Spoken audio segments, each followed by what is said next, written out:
இரண்டாவது நாளாக சிறப்பு யாகசாலை பூஜை ஸ்ரீ காந்தாரி அம்மன் ஆலய கும்பாபிஷேக விழாவில் சிறப்பு ஆராதனைகள். நெல்லை மாவட்டம் கல்லடைக்குறிச்சியில் உள்ள அருள்மிகு ஸ்ரீ செல்வ விநாயகர் அருள் தரும் ஸ்ரீ காந்தாரி அம்மன் ஆலயத்தில் ஜீர்ணோத்தாரண அஷ்டபந்தன மகா கும்பாபிஷேக விழா நடைபெற்று வருகிறது. 28 ஆண்டுகளுக்கு பிறகு நடைபெறும் இந்த மகா கும்பாபிஷேகத்தை முன்னிட்டு இரண்டாவது நாளாக யாகசாலை பூஜைகள் சிறப்பாக நடைபெற்றன. மங்கள இசை, வேத பாராயத்துடன் தொடங்கிய நிகழ்ச்சியில் சிறப்பு யாகங்கள், மூல மந்திர கோமம், பூர்ணாகுதி உள்ளிட்ட பூஜைகள் நடைபெற்றன. தொடர்ந்து ஸ்ரீ காந்தாரி அம்மனுக்கு சிறப்பு அபிஷேகம், அலங்காரம் செய்யப்பட்டு சிறப்பு ஆராதனை மற்றும் தீபாராதனைகள் நடைபெற்றன. யாகசாலையில் நடைபெற்ற சிறப்பு பூஜைகளில் பக்தர்கள் கலந்து கொண்டு வழிபட்டனர். முன்னதாக தாமிரபரணி ஆற்றிலிருந்து 500க்கும் மேற்பட்ட பக்தர்கள் குடங்களில் புனித நீர் எடுத்து வந்து மஞ்சள் கலந்து தாமிரபரணி தீர்த்தத்தால் அம்மனுக்கு சிறப்பு அபிஷேகம் நடைபெற்றது. விழாவின் நிறைவு நிகழ்வாக காலை 9 மணிக்கு ஸ்ரீ காந்தாரி அம்மன் ஆலய மகா கும்பாபிஷேகம் நடைபெறவுள்ளது. இதற்கான ஏற்பாடுகள் சிறப்பாக முறையில் செயல்பட்டுள்ள நிலையில் ஏராளமான பக்தர்கள் கலந்து கொள்வார்கள் என எதிர்பார்க்கப்படுகிறது.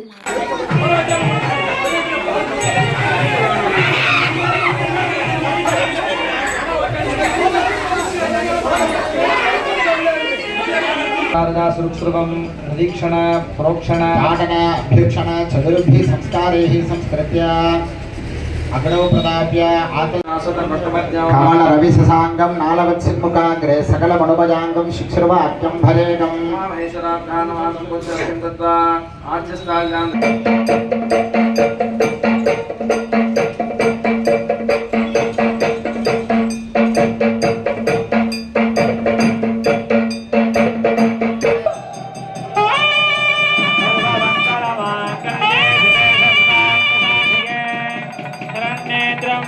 गौरी नारायणि नमोस्तुते।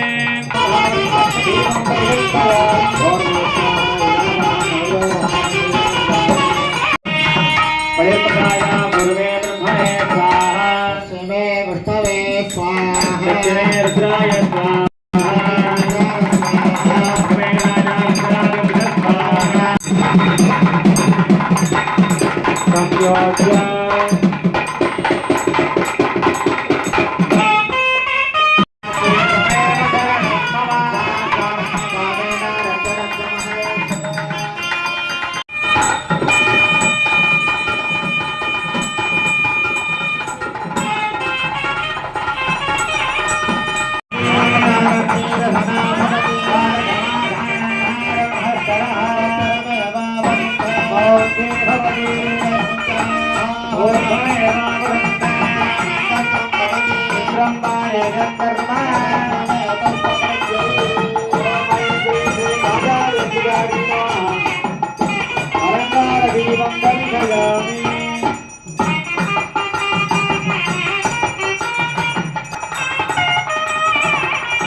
जगत